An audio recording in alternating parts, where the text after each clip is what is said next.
तो हमने कल की क्लास में क्या देखा था, इक्विपार्टीशन थ्योरम देखी थी। थोड़ा सा रिवाइज करते हुए चलते हैं, पिछली क्लास और आज की क्लास को थोड़ा रिलेट करते हुए चलते हैं, क्योंकि शायद मुझे लगता था थोड़ी कंफ्यूजन हो गई है, राइट। तो उसे क्लियर करते हुए चलते हैं। ओके, तो इक्विपार्टीशन थ्योरम हमने देखी थी। इक्विपार्टीशन थ्योरम में दो स्टेटमेंट हमने देखी थी। Each degree of freedom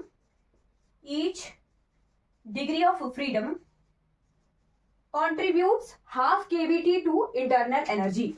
Freedom contributes half kVt to internal energy. और सेकेंड था each quadratic term contributes half kVt to internal energy. तो क्वाड्रेटिक टर्म वाला जो ये पोर्शन है ये हम बाद में देखेंगे, पहले हम देख लेते हैं डिग्री ऑफ फ्रीडम। जितने डिग्री ऑफ फ्रीडम होंगे उतने हाफ केवीटी जो है इंटरनल एनर्जी में ऐड हो जाएंगे। मान लीजिए हमारे पास 1 डिग्री ऑफ फ्रीडम है तो उसकी इंटरनल एनर्जी कितनी हो जाएगी, 1 इंटू हाफ केवीटी। तो इसके लिए जनरल फॉर्मूला आप इस तरह से लिख सकते हो कि U क्या है, F into half of KVT, right. तो F अगर 1 है तो हाफ केवीटी उसके लिए हो जाएगा, F अगर 2 है, डिग्री ऑफ फ्रीडम 2 है तो 1/2 केवीटी, दैट इज केवीटी जो है 2 डिग्री ऑफ फ्रीडम के लिए इंटरनल एनर्जी आ जाएगी। अब इसको टेबल आपने किस तरह से बनाना है वो बना लीजिए, फाइनल टेबल करके बना लेना है, राइट। वैसे तो हम ये कवर कर चुके हैं बट हल्का सा फिर से रिपीट करवा रही हूं ताकि आज की क्लास को आप रिलेट कर पाओ। ओके, तो इसी तरह से टेबल बनाइएगा।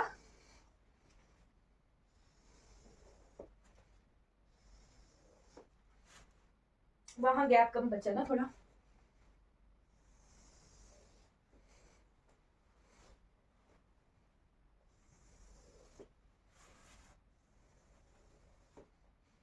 सबसे पहले आपको ये पता है डिग्री ऑफ फ्रीडम की इक्वेशन। डिग्री ऑफ फ्रीडम को हम F से डिनोट कर रहे हैं, जिसकी इक्वेशन है 3n माइनस k, राइट। और k क्या है, k है कंस्ट्रेंट। और यहां जब हम मोनोएटॉमिक, डायएटॉमिक, ट्राइएटॉमिक में बात करेंगे तो हम नंबर ऑफ बॉन्ड्स जो हैं इसको कंस्ट्रेंट को मान के चलेंगे, नंबर ऑफ बॉन्ड्स। जस्ट ये ट्रिक है, वैसा होता नहीं है। जस्ट ये मूवमेंट के लिए रिस्ट्रिक्शन होती है, वो ध्यान रखना है, मोशन के लिए रिस्ट्रिक्शन होती है, बट नंबर ऑफ बॉन्ड्स जो है मैंने आपको एक ट्रिक बताई है कि इससे आपको k की वैल्यू याद रहेगी। अब मोनोएटॉमिक, डायएटॉमिक, ट्राइएटॉमिक में 2 पार्ट। ट्राइएटॉमिक के 2 पार्ट है, एक है लीनियर और दूसरा है नॉन लीनियर टाइप। अब आपको नंबर ऑफ बॉन्ड्स कैसे पहचाने हैं, ये मोनोएटॉमिक मतलब एक सिंगल एटम एग्जिस्ट कर सकता है। तो नोबल गैसेस जो होती हैं जैसे हीलियम है, आर्गन है, क्रिप्टॉन है, जिनॉन है। क्वेश्चन में आपको इस तरह से दिया होगा, a particle of argon gas is in this system, right, find out the internal energy for argon gas. इस तरह से क्वेश्चन आते हैं। वहां आपको मोनोएटॉमिक, डायएटॉमिक, ट्राइएटॉमिक इस तरह से लिखा नहीं होगा। जैसे मान लो एक क्वेश्चन है, आगे मैं करवाऊंगी, calculate the internal energy for argon gas, और option A B C D करके इस तरह से क्वेश्चन आते हैं। तो ध्यान रखना है, जो भी मैं चीजें लिखवा रही हूँ वो रिलेट करते हुए चलना है कि स्टेटमेंट में अगर आपके पास आर्गन गैस पूछा हुआ है, उसके लिए इंटरनल एनर्जी पूछी है, तो उसे हमने किस तरह से निकालना है, वो प्रोसीजर ये है, बट स्टेटमेंट पढ़ना, क्वेश्चन को आराम से पढ़ना है, तब जाके सॉल्व करना है, राइट। डायएटॉमिक किस तरह से, जो 2 मॉलिक्यूल एक साथ जो है एग्जिस्ट करते हैं, जैसे O2 N2, राइट। तो ये N ऐसा बॉन्ड या OO ऐसा बॉन्ड। फिर है लीनियर ट्राइएटॉमिक। तो लीनियर ट्राइएटॉमिक हम इस तरह से देखेंगे, केमिस्ट्री में नहीं जाना है, जस्ट आपको ये चेक करना है कि हमने लीनियर ट्राइएटॉमिक में CO2 बोला। अगर एग्जाम में क्वेश्चन आए कि CO2 गैस के लिए आपने इंटरनल एनर्जी फाइंड आउट करनी है, तो फिर इंटरनल एनर्जी का फॉर्मूला U वाला है ना, और यहाँ पर किस तरह से कंस्ट्रेंट लगा के हमने इंटरनल एनर्जी डायरेक्ट फॉर्मूले से निकालनी है, वो आपको शॉर्ट ट्रिक ये है, राइट। तो 2 बॉन्ड है यहाँ पे, और नॉन लीनियर में इस तरह से हम 3 बॉन्ड वाला एटम कंसीडर करेंगे, राइट। अब N यहाँ पर 1 है, K 0 है क्योंकि कोई बॉन्ड नहीं है। N यहाँ पर 2 है, K यहाँ पर 1 है, एक बॉन्ड है, राइट। N यहाँ पर 3 है, K क्या है, 2 बॉन्ड्स है। N यहाँ पे 3 है, K क्या है, 3 बॉन्ड्स है, राइट। क्लियर हो रहा है, लिखते चलिएगा साथ साथ में। डिग्री ऑफ फ्रीडम की इक्वेशन में पुट कर देते हैं 3 इंटू 1 माइनस 0 कितना आ गया 3। एफ की वैल्यू क्या आ गई 3। एफ क्या है degree of freedom right. F की वैल्यू आ गई 3। अब यहां पुट कर दें अगर 3 इंटू 2 माइनस 1 एफ की वैल्यू आ गई 5। डायरेक्ट याद होने चाहिए आपको 3 इंटू 3 माइनस 2 एफ की वैल्यू आ गई 7। 3 इंटू 3 माइनस 3 एफ की वैल्यू क्या आ गई 6। क्लियर हो गया। ये क्लियर है आपको कैसे निकाला degree of freedom.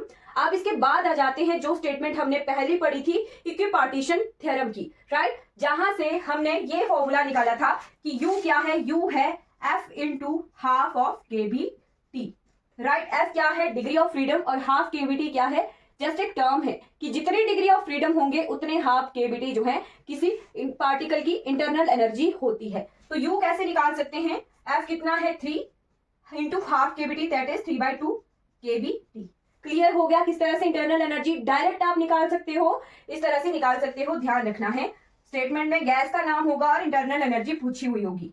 U same formula में पुट कर दें अगर U 5/2 KBT right. Same formula में इसी फॉर्मूला में हमने पुट कर दिया 5 इंटू हाफ KBT। U की वैल्यू क्लियर हो गई। अगर सेम फॉर्मूला यहां पर पुट कर दें 7 इंटू हाफ KBT U की वैल्यू क्या आ गई 7/2 KBT। क्लियर। और यहां पर 6/2 KBT that is 3 KBT। Clear हो गया, इतना क्लियर हो गया। उसके बाद मैं एक और टर्म लिखवा देती हूं जो हमने पिछले कल किया था, डेरिवेशन किया था उसका राइट, जो कि था CV स्पेसिफिक हीट। डेरिवेशन हमने निकाली हुई है। आज मैं आपको जस्ट फॉर्मूला बताती हूं। CV क्या होता है, CV होता है du/dt यानी U की derivation with respect to T right. अगर इस U को यहां पुट कर दें और इसे डेरिवेट करें विद रिस्पेक्ट टू T तो T जो है इसकी डेरिवेशन कितनी आ जाएगी 1 और U CV कितना आ जाएगा, CV आ जाएगा 3/2 KB। T की डेरिवेशन आ गई 1। क्लियर हो गया, ठीक है क्लियर हो गया 3/2 KB। अगर इसी के लिए निकालना हो CV तो इसका derivative with respect to T तो ये आएगा 5/2 KB। क्लियर हो गया राइट। यहां इसके लिए आएगा 7/2 KB और इसके लिए आएगा CV is equal to 3 KB। Clear. अब मैं आपको इसी को ही थोड़ा सा चेंज करके बताऊंगी, ठीक है। तो ये मैं मिटा रही हूं, ये आपको ध्यान होना चाहिए कि हमने कैसे कैसे निकाला है राइट। कोई ना कोई क्वेश्चन जो है यहां से आ जाएगा, चाहे CV बोले चाहे U बोले, ठीक है कुछ भी हो सकता है, ध्यान रखना है। अब इसके बाद एक टर्म ऐड कर लेना, यहां पर एक टर्म ऐड कर लेना। अगर हम 1 मोल के लिए लिखें इंटरनल एनर्जी, 1 मोल के लिए लिखें इंटरनल एनर्जी तो ये 1 मोल की है राइट। ये इंटरनल एनर्जी जितनी भी लिखवाई हुई है ये 1 मोल के लिए है। अगर हमने लिखनी हो n मोल के लिए इंटरनल एनर्जी तो वो हो जाती है NKB राइट, NKBT। क्लियर, ठीक है जी, NKB हो जाएगा और इसी को ही हम जो है रिप्लेस कर देते हैं NKB को R से। क्लियर हो गया। ये टर्म आपने टेबल में ही ऐड कर लेनी है राइट। अगर ये 1 मोल के लिए है तो इसी इंटरनल एनर्जी को मैं लिख रही हूं n मोल के लिए दैट इज 3/2 NKBT राइट। इसे लिख लिया होगा आपने। अब मैं सेम इसी इंटरनल एनर्जी को n मोल्स के लिए लिख रही हूं डायटोमिक की that is U is equal to 5/2 NKBT। Same U is equal to 7/2 NKBT। Same यहां पर U इज इक्वल टू, ये तो 3 था ना तो 3 NKBT।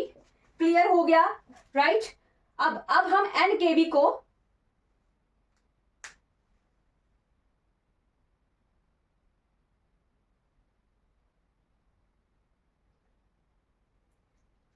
ठीक है, फिर इसके बाद देख लेते हैं NKB को हम रिप्लेस कर देंगे R से राइट। तो ये क्या हो गया इंटरनल एनर्जी 3/2 RT।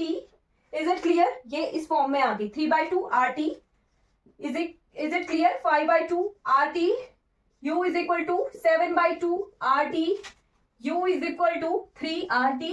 NKB को हमने रिप्लेस कर दिया R से, बता दिया मैंने कि NKB को हम R लिखते हैं, ठीक है क्लियर हो गया राइट। अब इसके बाद CV हमने निकाला था 3/2 KB राइट। अगर हम 1 मोल की जगह n मोल्स के लिए लिखें Cb, राइट। तो यहाँ पर इसकी डेरिवेशन हो जाएगी with respect to T। Clear हो गया। तो यहाँ पर अगर इसकी डेरिवेशन कर दें विद रिस्पेक्ट टू T तो ये हो जाएगा 3/2r। क्लियर। T का डेरिवेटिव हो गया 1, राइट राइट। Cb कितना होता है? Cb होता है du/dt। क्लियर। du/dt होता है Cb, राइट। ठीक है जी, राइट। तो ये यहाँ पर डेरिवेशन कर दी हमने 3/2RT की, तो ये आ गया 3/2R, राइट। फिर यहाँ पे Cv लिख दें तो ये आएगा 5/2R।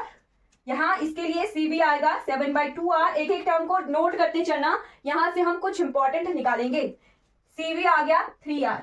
क्लियर हो गया, राइट। अब हमने Cv निकाल लिया है, अब नेक्स्ट काम है हमारा Cp निकालना, यानी specific heat at constant pressure जो है हम निकालेंगे, राइट। ठीक है। तो उसके लिए एक इक्वेशन होती है Cp minus Cb is equal to R। ठीक है। तो यहां से Cp निकल सकता है क्योंकि Cb हमने निकाल दिया है, that is R plus Cb। ठीक है। तो हम Cp अब इस सभी के लिए लिखेंगे, राइट। इसी इक्वेशन से सभी के लिए Cp लिखा जाएगा। ठीक है। तो Cp होता है Cp is equal to 3/2 plus R, 3/2R plus R। यहां आ गया Cp that is 5/2 R plus R। यहां आ गया Cp 7/2 R प्लस R। और यहां आ गया Cp is equal to 3R plus R। Is it clear? अब टोटल वैल्यू लिख लेते हैं Cp की। ये क्या आ गई? 5/2R। यहां आ गया 7/2R और यहां आ गया 9/2R और यहां आ गया 4R। अब निकालना क्या है वो चीज इंपॉर्टेंट है। हम एक रेशो कर रहे थे कल, गामा, राइट। गामा रेशो कर रहे थे, दैट इज Cp/Cb। ओके, तो वही हम रेशो निकालेंगे अब। आई होप आप नोट करते हुए चले हैं। तो गामा अब निकल जाएगा। गामा क्या होता है? गामा होता है Cp/Cb। अब यहां पे Cp क्या है? Cp है, थोड़ा मिटा देती हूं, Cp है 5/2R और Cb था 3/2R। R से R कैंसिल, 2 से 2 कैंसिल, गामा आ गया 5/3, राइट। जिसे कैलकुलेट अगर करें तो इसकी वैल्यू आती है 1.66। 1.66 जस्ट ये नंबर है, राइट। क्योंकि इन दोनों की जो यूनिट्स थी वो सेम थी।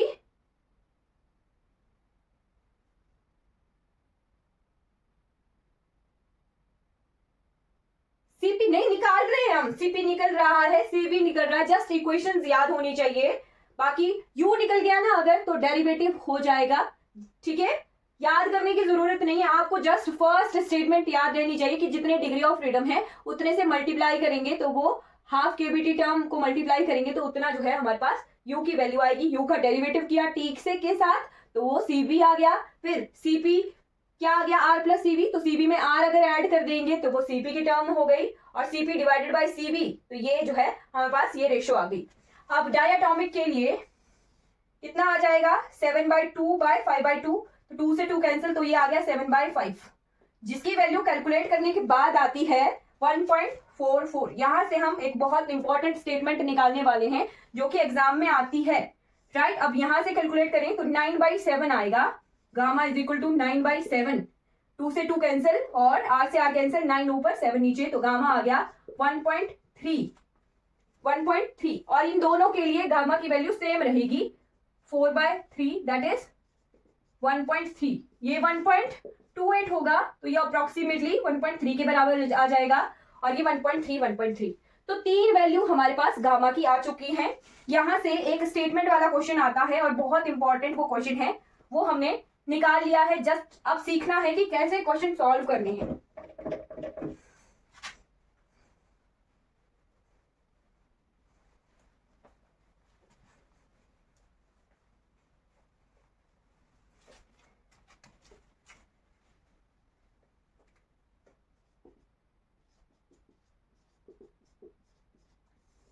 कुछ दिख रहा है, नजर आ रहा है? जब नंबर ऑफ एटम्स कम थे तो गामा की वैल्यू ज्यादा थी, right, gamma for mono atomic, ये क्या है, ग्रेटर है, greater than gamma of diatomic. और ये बहुत इंपॉर्टेंट क्वेश्चन है।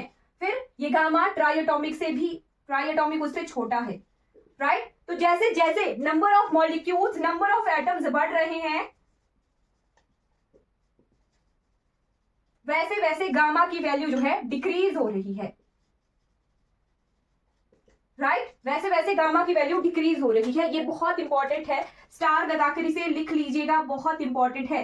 गामा क्या है, गामा रेशो है स्पेसिफिक हीट की with constant pressure divided by specific heat with constant volume, बहुत इंपॉर्टेंट है। नंबर ऑफ एटम्स जैसे जैसे इंक्रीज करेंगे वैसे ही ये जो रेशो है स्पेसिफिक हीट की वो कम होती जाएगी, राइट। अब एक क्वेश्चन है, इसी क्वेश्चन, इसका क्वेश्चन ही देख लेते हैं पहले। हाँ, जैसे कि है, एक क्वेश्चन था, एक सेकेंड रुकिएगा, लिखा था मैंने कहीं question,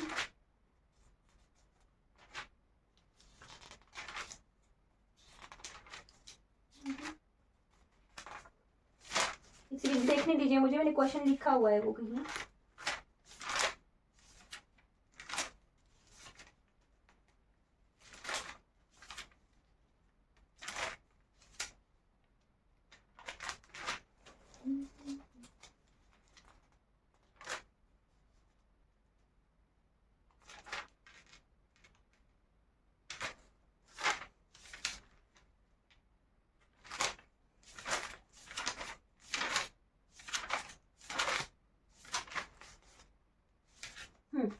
For which gas the ratio of specific heat will be largest, right? तो दो तरह के क्वेश्चन हम देखेंगे। तो इतना क्लियर हो गया कि आपको जैसे जैसे नंबर ऑफ एटम्स बढ़ेंगे गामा की वैल्यू कम होगी, राइट। तो एक क्वेश्चन है वो लिख लेना है, उसका आंसर करिएगा साथ साथ में।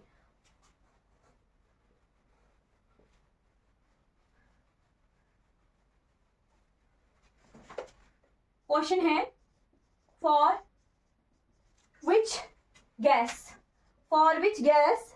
the ratio of specific heat Cp by Cv is smallest, right?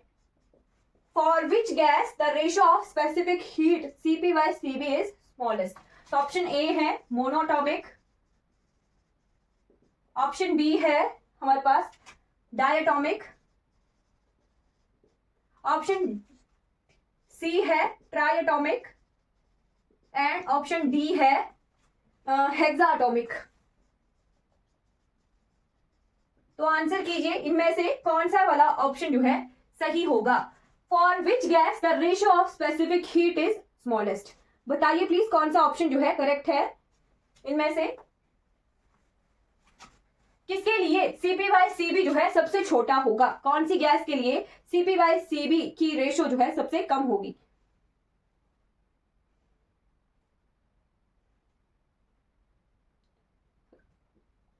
हाँ जी, आंसर स्मॉलेस्ट भी बता देना है और लार्जेस्ट भी बता देना है, किसके लिए स्मॉलेस्ट होगी किसके लिए लार्जेस्ट होगी। गलत, ट्राइएटोमिक नहीं होगा। अब एक चीज देखो, मोनोटॉमिक का मतलब है नंबर ऑफ एटम्स कितने हैं, एक। यहां क्या है, डायटोमिक नंबर ऑफ एटम्स कितने हैं, 2, राइट। ट्राइएटोमिक क्या है, नंबर ऑफ एटम्स है 3। हेक्साटोमिक, हेक्सा क्या होता है, 6, नंबर ऑफ एटम हो गए 6, राइट। तो यहां से हमें ये पता लग गया कि नंबर ऑफ एटम जो है ज्यादा किसमें है, ज्यादा है जी हेक्साटोमिक में। और हमने यहाँ पे एक रिलेशन पढ़ा है कि जैसे जैसे नंबर ऑफ एटम्स बढ़ते हैं गामा की वैल्यू डिक्रीज होती है यानी स्मॉल होती है। तो जहां पर सबसे ज्यादा नंबर ऑफ मॉलिक्यूल्स एटम्स होंगे वहां पे सबसे कम जो है ये Cp बाय Cv की रेशो होगी। तो स्मॉलेस्ट के लिए ऑप्शन नंबर डी था, ठीक है, क्लियर हो गया। इस तरह से क्वेश्चन आएंगे एग्जाम में, राइट। और एक दूसरा क्वेश्चन है कि स्मॉल लार्जेस्ट किसके लिए है, तो लार्जेस्ट होगा मोनोटॉमिक के लिए, बिल्कुल सही, ऑप्शन ए जो है लार्जेस्ट मोनोटॉमिक के लिए होगा। तो नंबर ऑफ एटम्स पहचानने हैं, इसी तरह से हमें इस तरह के क्वेश्चंस को सॉल्व करना है। क्लियर हो गया, राइट? फिर देखते हैं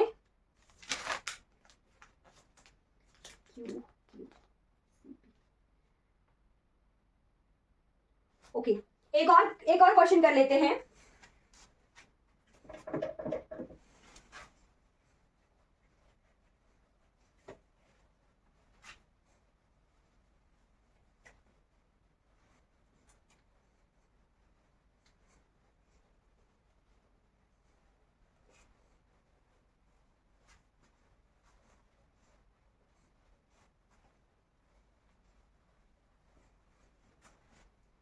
ओके, सेकेंड क्वेश्चन है a gas of argon atom is kept in a container of volume V.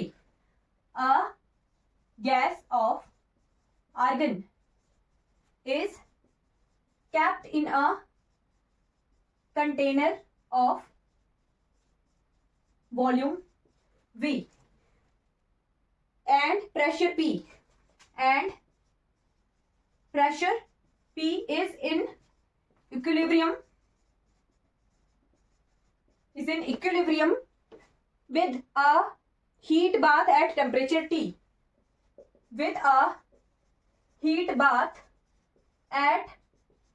Temperature T. तो पूछा है the average energy of gas is, पूछा क्या है, the average energy of gas is. Option A है RT, option B है 3 kBT, option C है 3/2 kBT, option D है 3RT। चलिए बताइए कौन सा ऑप्शन जो है सही होगा।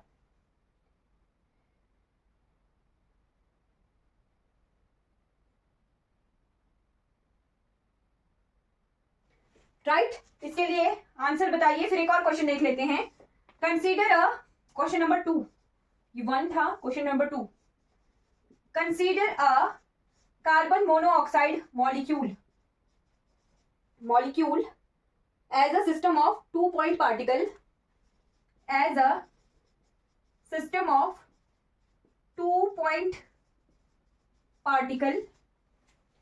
which has both translation and rotational degree of freedom, which has both translation and a rotational degree of freedom. Using classical mechanics, the specific heat of CO gas is. Using classical mechanics, the specific heat at constant volume CV of CO molecule is. और option है, option A, option है 5/2 kb, option B है 2 kb, option C है 3/2 kb and option D है 1/2 kb। हाँ जी, कोई answer नहीं आया ना, पहले क्वेश्चन का तो कोई आंसर ही नहीं आया। ओके, कोई बात नहीं, ठीक। तो क्या देखना है आपको, मैंने अभी तक इक्विपार्टीशन थ्योरम पढ़ाई थी और मैंने ये कहा था इक्विपार्टीशन थ्योरम की पहली स्टेटमेंट क्या थी कि जितने डिग्री ऑफ फ्रीडम होते हैं उतने ½ kBT ऐड हो जाते हैं उसकी इंटरनल एनर्जी या फिर एवरेज एनर्जी में, राइट? यानी जो U है, यू ही हमारी इंटरनल एनर्जी भी उसे बोलते हैं या फिर एवरेज एनर्जी जो है उसी को ही बोलते हैं। यानी हमने U निकालना है इसमें, राइट? U निकालना है, क्लियर? तो आर्गन AR क्या था? मोनोएटॉमिक। मैंने बताया था कि आर्गन, हीलियम आर्गन जो भी है वो मोनोएटॉमिक है, ठीक है? तो मोनोएटॉमिक के लिए हमें निकालना है U, राइट? U निकालना है, ओके? तो U के लिए F इंटू ½ kBT, U क्या फॉर्मूला, F इंटू ½ kBT, और F कितना है मोनोएटॉमिक के लिए 3, राइट? तो यानी 3/2 kBT, 3/2 kBT, क्लियर? 3/2 kBT होता है मोनोएटॉमिक के लिए। जो 3RT है वो लीनियर के लिए है, नॉन लीनियर ट्राइएटॉमिक के लिए है 3RT, राइट। अगर R की फॉर्म में लिखना है तो वहां पे 3/2RT होना था। अगर यही ऑप्शन में 3/2RT होता तब ये n मोल्स के लिए बात हो रही थी, मोनोटॉमिक के लिए। ओके, 3/2 kBt जो है इसका सही ऑप्शन है, ऑप्शन नंबर सी इसका करेक्ट है। अब सेकंड क्वेश्चन पे जानिए। सेकंड क्वेश्चन में क्या कहा है, consider a CO molecule. CO molecule क्या है, कार्बन मोनोऑक्साइड, राइट। CO क्या है, डायटोमिक। CO क्या है, डायटोमिक है। डायटोमिक के लिए F की वैल्यू कितनी होती है, डायटोमिक के लिए F की वैल्यू है 5। क्लियर, 5 जो है F की वैल्यू है। डिग्री ऑफ फ्रीडम F के लिए U कितना आएगा, 5 इंटू हाफ kBt, तो 5/2 kBt जो है U की वैल्यू आ गई, राइट। अब पूछा है CV, तो CV क्या होता है, CV होता है du/dt, राइट। CV क्या होता है, du/dt। तो इसकी डेरिवेशन आ गई, तो ये क्या आ गया, CV आ गया इसके लिए 5/2 kB। Is it clear? Option number A जो है इसके लिए सही हो जाना था, राइट। आई होप आपको ये क्वेश्चन जो है समझ आ गए होंगे। यहां पर यू नहीं पूछा है यहाँ पर CV, find using classical mechanics find CV of CO molecule. You नहीं पूछा है, CV पूछा है। और CV क्या होता है, du/dt, और इसकी टेम्परेचर के साथ डिफरेंशिएशन हो गई, ठीक है। और इस तरह से हम इस क्वेश्चन को सॉल्व करते हैं। अब आ जाते हैं इक्विपार्टीशन थ्योरम के सेकंड स्टेटमेंट की तरफ, राइट। और उसके भी हम क्वेश्चन आज सॉल्व करेंगे। आई होप आपको ये क्लियर हो गया होगा। कोई डाउट है इस कंसेप्ट से रिगार्डिंग तो पूछ लीजिए। निकालना आना चाहिए, यू निकालना आ गया, फिर CV आप बहुत इजीली निकाल सकते हो, ठीक है। जस्ट आपको पहचाना है कि गैस कौन सी दी हुई है, मोनोटॉमिक है, डायटोमिक है, ट्राइएटॉमिक है। अगर यहीं पर CO2 हो जाता तो फिर ये ट्राइएटॉमिक हो जानी थी, और ट्राइएटॉमिक में 7/2 kBt हो जाना था, राइट। और 7/2 kB जो है उसका आंसर आ जाना था CV का, राइट। अगर CO की जगह CO2 होता, राइट। तो इस तरह से क्वेश्चन पहचानने हैं और उनको सॉल्व करना है। आई होप आपको ये कंसेप्ट जो है क्लियर हो गया होगा। अब हम इक्विपार्टीशन थ्योरम की सेकंड स्टेटमेंट की तरफ बढ़ जाते हैं, राइट। कोई डाउट है तो पूछ लीजिए।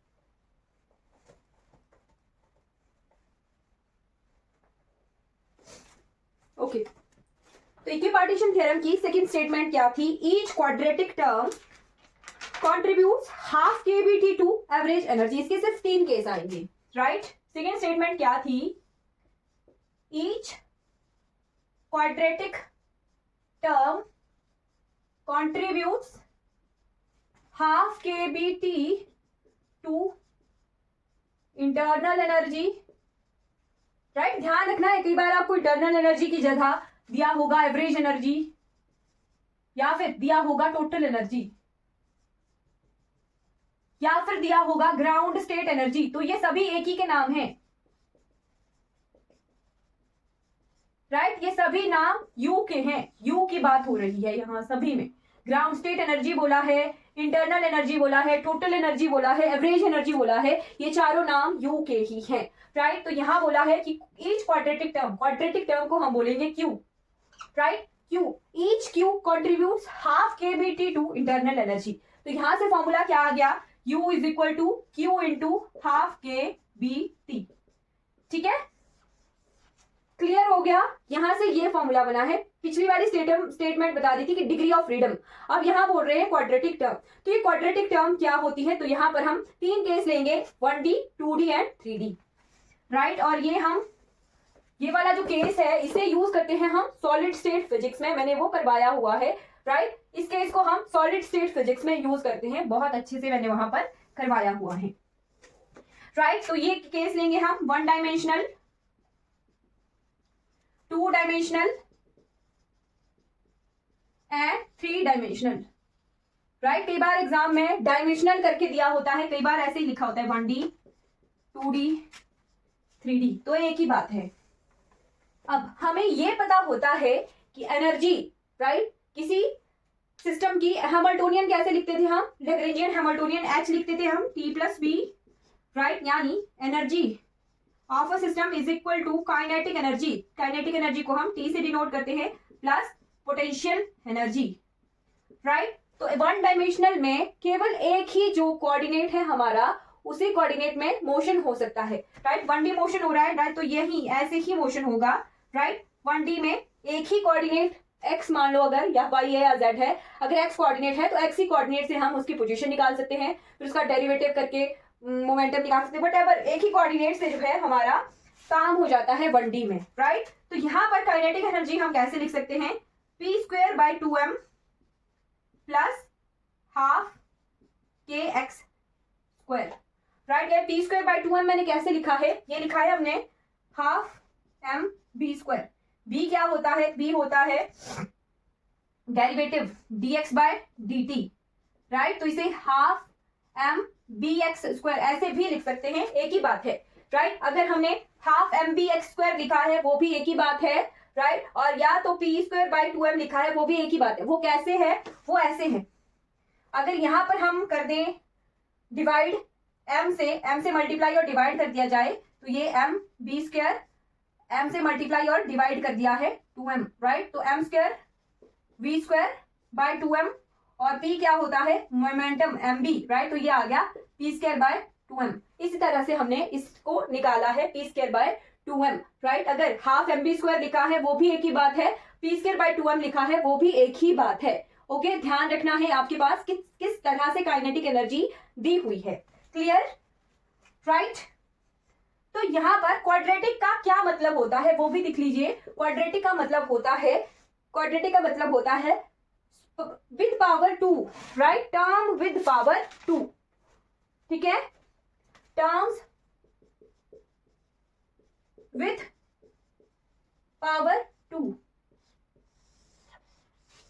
राइट। जितनी टर्म्स की पावर 2 होगी वो क्वाड्रेटिक टर्म होगी, राइट। तो यहाँ पर एक ये टर्म है जिसकी पावर 2 है और एक ये टर्म है जिसकी पावर 2 है, यानी Q की वैल्यू क्या आ गई, यहाँ पर 2 आ गई, ठीक है, क्लियर हो गया। ये ध्यान रखना है 1D में Q की वैल्यू 1 नहीं होती है, क्योंकि हमें काइनेटिक एनर्जी और पोटेंशियल एनर्जी दोनों के क्वाड्रेटिक टर्म्स को देखना पड़ता है, राइट। तभी Q की वैल्यू 2 होगी 1D सिस्टम के लिए, राइट। तो यहाँ से U कैसे निकाल सकते हैं, Q into half kBt, that is 2/2 kBt, that is equal to kBt।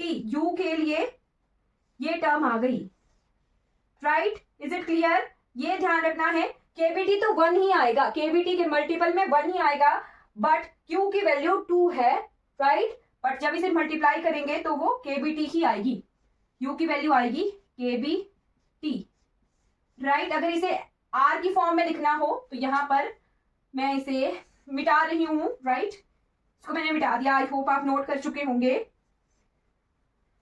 U is equal to kBt ऐसे आ गया। अगर इसे n मोल्स के लिए लिखें n kBt, तो U की वैल्यू R की फॉर्म में RT आ गई और kB की फॉर्म में kBt आ गई, राइट। ये है 1 मोल के लिए और ये है n मोल्स के लिए। Is it clear, I hope आपको ये क्लियर हो गया होगा, ओके, राइट। फिर 2D के लिए हमारे पास 4 क्वाड्रेटिक टर्म्स आ जाएंगी, राइट। जैसे एनर्जी के लिए आ गई हमारे पास p²/2m px²/2m, 2 कोऑर्डिनेट्स आ जाएंगे, अब py²/2m। जैसे हमारे पास काइनेटिक एनर्जी के 2 कोऑर्डिनेट आ रहे हैं, पोटेंशियल एनर्जी के भी 2 कोऑर्डिनेट्स आ जाएंगे, kx² plus half of ky²। तो यहां से मैं एक और क्वेश्चन भी बताऊंगी आपको। Q की वैल्यू आ गई 4, राइट। तो यहां से U आ गया 4 into half kBt, right, that is U is equal to 2 kBt, right. और अगर इसे लिखना हो मोल्स की फॉर्म में तो n kB और 2 RT, राइट, ये क्लियर हो गया होगा। और ऐसे ही हमारे पास 3D आ जाएगा, P x square by 2m plus P by square by 2m plus P Z square by 2m plus half of K x square plus के बाई स्क्वायर प्लस के जेड स्क्वायर। राइट, तो यहां से कितनी term आ गई, Q की 6। Right, तो you कितना आ गया, 6 into half K B T, that is U is equal to 3 K B T. Right, और अगर एन के बी के लिखना हो 3 आर टी। ये जो है हम यूज करते हैं स्पेसिफिक हीट की टर्म 3D वाली सॉलिड स्टेट में, ये टर्म्स यूज होती है ना। स्पेसिफिक जो हम लिखते हैं, क्या था वो, ध्यान नहीं आ रहा मुझे, डी वाई। हाँ, हम 3 टेबल्स वहां देखते थे, आइंस्टीन मॉडल और specific heat Debye model. तो वहां पे ये वैल्यू लो हाई टेम्परेचर पे ये वाली होती है, बट लो टेम्परेचर पर कुछ और टर्म्स आती है। तो वो वहां पर जाकर आप चेक कर लेना कि हाई टेम्परेचर पर इंटरनल एनर्जी होती है किसी क्रिस्टल की। राइट, तो वो वहां पर जाकर आप चेक कर लेना, इसे यहां से रिलेट मत करना। राइट, तो ये आपको क्लियर हो गया होगा किस तरह से हम Q की वैल्यू से इंटरनल एनर्जी लिखते हैं। राइट, अब एग्जाम में एक तरह से क्वेश्चन आया है,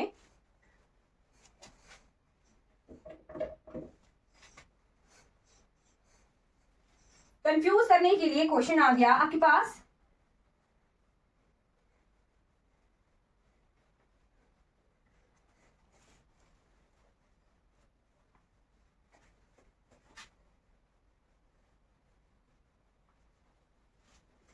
हैमिल्टोनियन दिया है एच दिया है half of M B square B X square, ऐसे दिया होता है ना, H is equal to half M X dot square plus M Y dot square.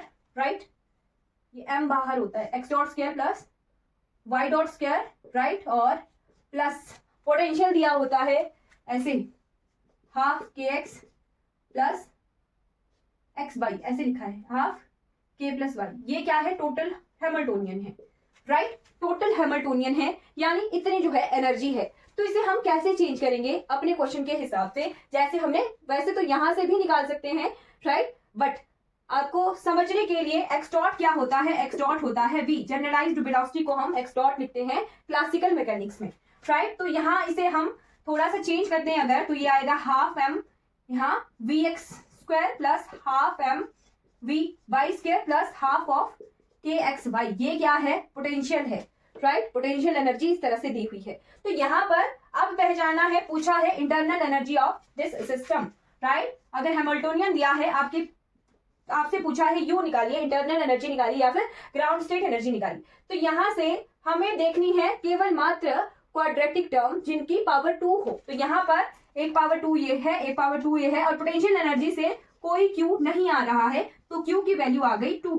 Right, तो यू आ गया 2 into half K B T, और यू की वैल्यू आ गई के बी टी। इस तरह से ऐसे क्वेश्चन आते हैं। कंफ्यूज करने के लिए हम क्लासिकल को स्टैट से रिलेट करते हुए चल रहे हैं कि एग्जामिनर कंफ्यूज करने के लिए एनर्जी इस तरह से दे सकता है आपके पास, और आपको यू की वैल्यू पूछी हो। तो यहां से हम 3 तरह के सब्जेक्ट को एक साथ रिलेट करते हुए चलते हैं इस वाले कंसेप्ट से।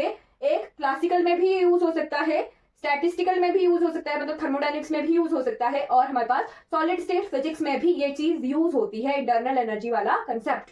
राइट, तो यहाँ 2 क्वेश्चन मैंने यहाँ पर सॉल्व करवा दिए हैं। सॉलिड स्टेट के मैंने स्पेसिफिक हीट वाले चैप्टर में डायरेक्टली करवाए हुए हैं, वहां पर जाकर आप चेक कर लेना।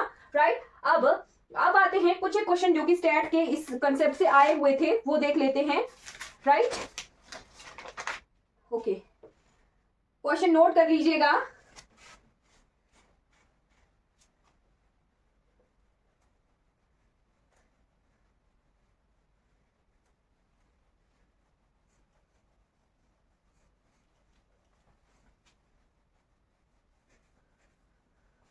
क्वेश्चन है the mean internal energy of a 1 dimensional classical harmonic oscillator Q. Question है the mean internal energy of a 1 dimensional harmonic oscillator. Right, harmonic oscillator is in equilibrium with heat, is in equilibrium with heat, right? with heat bath of temperature T. तो option है ए half KBT, B option है KBT, C option है 3/2 KBT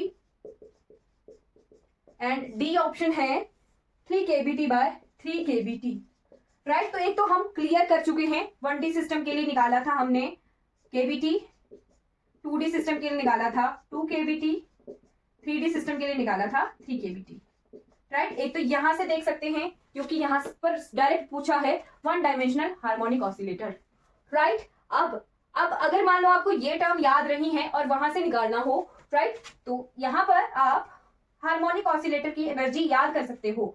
H is equal to T+V होता है।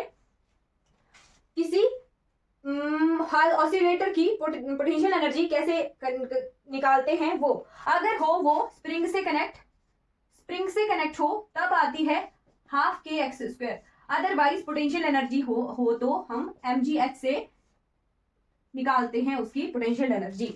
अब harmonic oscillator जो है half kx² से है ही होता है, राइट? तो इसकी काइनेटिक एनर्जी आएगी half mv² plus half kx², right? तो 2 आ गई Q की टर्म और U आ गया हमारे पास 2 इंटू हाफ ऑफ KBT, 2 से 2 कैंसिल, U आ गया KBT।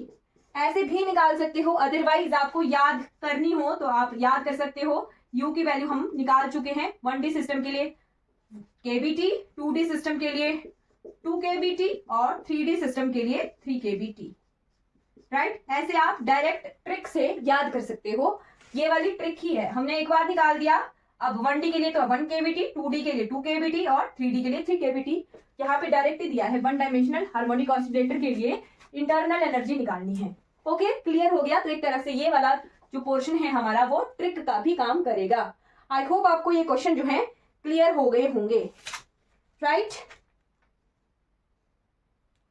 ओके, तो एक और क्वेश्चन भी है जहां पर डायमेंशन नहीं दी है और पोटेंशियल एनर्जी दी हुई है। एक लास्ट क्वेश्चन, फिर हमारी क्लास जो है कंप्लीट भी हो गई है, ये पोर्शन हमारा कंप्लीट हो गया है।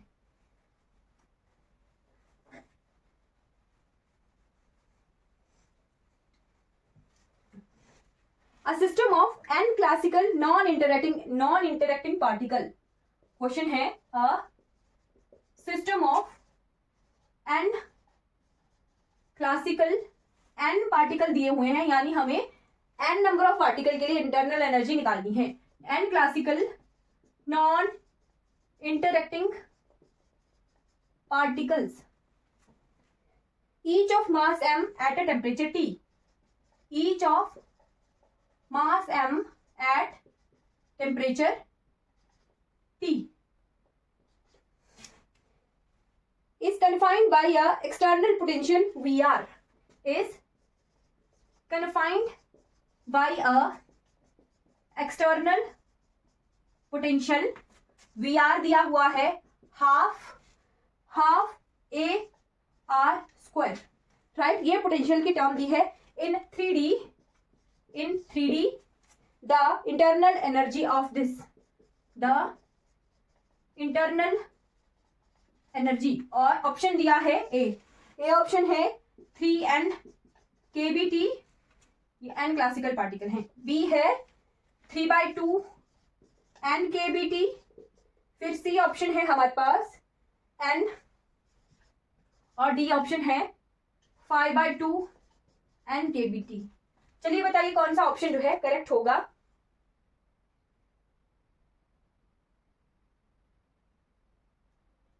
आप यहां पर 2 चीजें कर सकते हो, एक तो आप ट्रिक लगा सकते हो, राइट, जो कि मैंने बताई हुई है 3D सिस्टम के लिए, 3D बोला है ना, 3D सिस्टम के लिए ट्रिक यूज हो सकती है कि 3 KBT हमने निकाला हुआ है U की वैल्यू। अब यहां ये 1 मोल के लिए थी, अगर n मोल के लिए थी पूछी जाए तो वो n से मल्टीप्लाई हो जाना था, राइट?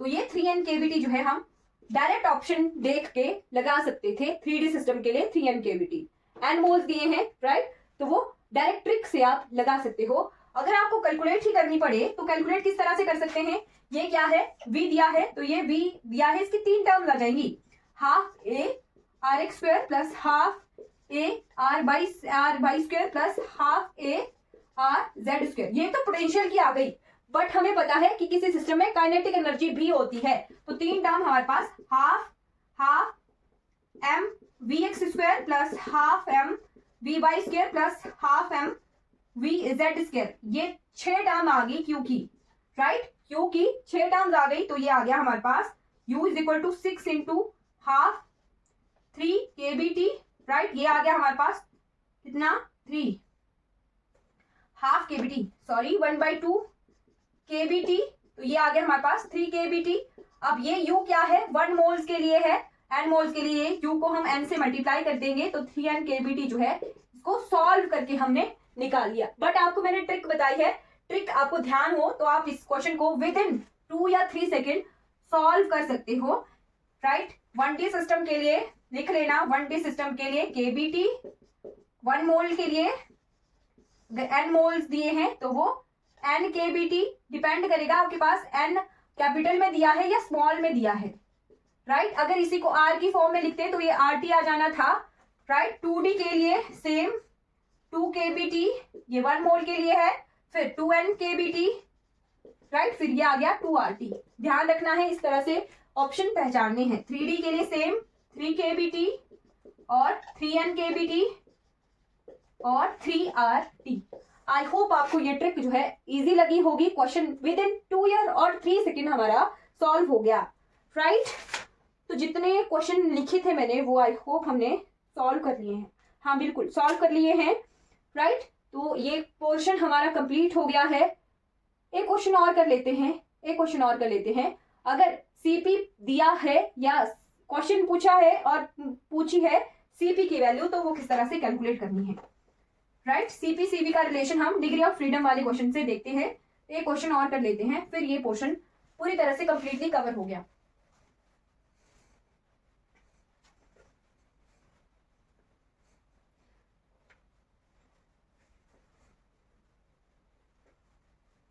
क्वेश्चन क्या है, a rigid triangular molecule,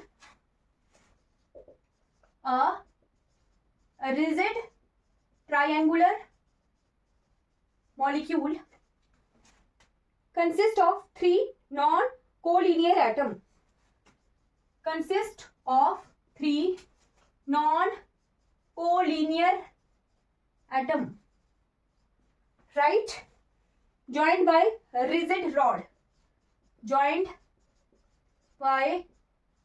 rigid rod, the constant pressure, specific heat of an ideal gas is the specific heat at constant pressure Cp is, ये पूछा है, राइट। तो इस क्वेश्चन को किस तरह से सॉल्व करना है, ऑप्शन यहाँ पे मेरे पास है नहीं, हाँ दिए हैं। ए ऑप्शन है 6R, बी ऑप्शन है 5R, सी ऑप्शन है 4R एंड डी ऑप्शन है हमारे पास 3R। ये हम निकाल चुके हैं, वैसे अगर देखा जाए तो हमने निकाला हुआ है, बट आपको टेबल याद नहीं है। तो क्या बोला है, 3 non linear atom, right, 3 number of atom कितने हैं 3। फिर बोला है नॉन कोलिनियर, यानी नॉन लीनियर ट्राइएटॉमिक की बात हो रही है, ओके क्लियर। तो नॉन लीनियर ट्राइएटॉमिक के लिए एफ की वैल्यू कितनी है, एफ होता है हमारे पास कितना होता है 6, F6 होता है, ओके। यू की वैल्यू कितनी आ गई, यू की आ गई 6 इंटू 3/2, 6 इंटू हाफ kBt, यानी 3 kBt जो है यू की वैल्यू आ गई। अब ये 1 मोल के लिए है, तो n मोल के लिए कितनी आ गई 3n kBt, तो यू आ गया हमारे पास 3RT, क्लियर। यू की वैल्यू आ गई 3RT। अब CV निकाल सकते हैं, CV कितना होता है du/dt, यानी 3R, ओके। CV आ गया। अब हमें ये पता था CP माइनस CV is equal to R। याद करने के लिए मैं आपको इक्वेशन याद होनी चाहिए, एक ये चीज याद होनी चाहिए क्वेश्चन सॉल्व करने के लिए, एक ये याद होना चाहिए, फिर एक ये याद होना चाहिए, NKB is equal to R, right. Degree of freedom निकालना आ जाते हैं, ओके। ओके, बिल्कुल सही, 4r है। Cp कितना आ गया, r plus Cb, Cp is r plus 3r, Cp कितना आ गया, 4r। Clear, option number C जो है करेक्ट है। डायरेक्ट टेबल भी मैंने आपको करवाया है और सॉल्व करके भी मैंने आपको दिखा दिया। इस तरह से हम Cp Cv को भी, कई बार Cp पूछा होगा, कई बार Cv पूछा होगा, तो यू हमने कैलकुलेट कर दिया, तो हम Cp Cv भी कैलकुलेट कर सकते हैं। अनलेस अनटिल एंड अनलेस ये वाली क्वेश्चन याद होनी चाहिए, Cp माइनस Cv इज r। अगर यहीं पर ही हमें गामा पूछा होता और 4 ऑप्शन होते तो गामा कैसे आना था, Cp बाई Cv और 3r by 4r, sorry 4r by 3r, r से r कैंसिल, गामा की वैल्यू आनी थी 4/3। ओके, और ये कितना आना था, 1.666। राइट, तो इस तरह से क्वेश्चंस को सॉल्व किया जाता है। 1.63 है या कितना है वो आप देख सकते हो। राइट, तो इस तरह से एक के बाद एक क्वेश्चन इस तरह से सॉल्व किए जाते हैं। आई होप आपको ये जो कंसेप्ट है ये क्लियर हो गया होगा। Specific heat for ideal gases, वैसे तो हमारे वहां पर specific heat for ideal gases he mention है, बट हमने आइडियल गैसेस के साथ साथ डायटोमिक ट्राइटोमिक के भी क्वेश्चन भी सॉल्व कर लिए हैं। राइट, और स्पेसिफिक हीट्स के रिलेशन भी सॉल्व कर लिए हैं, degree of freedom, internal energy का कंसेप्ट। उसके बाद हम इक्विपार्टीशन, जो इक्विपार्टीशन थ्योरम थी उसका डायरेक्ट क्वेश्चन है, डायरेक्ट इक्विपार्टीशन थ्योरम हमारे सिलेबस में मेंशन है, तो वो भी हमने क्लियर कर ली है। आई होप आपको ये पोर्शन जो है क्लियर हो गया होगा। राइट, तो कल मिलते हैं। आज की क्लास हमारी कंप्लीट हो गई है। कोई डाउट होगा क्लास से रिगार्डिंग तो अपने चैट बॉक्स में जो है पूछ लेना है। Thank you so much for watching this class.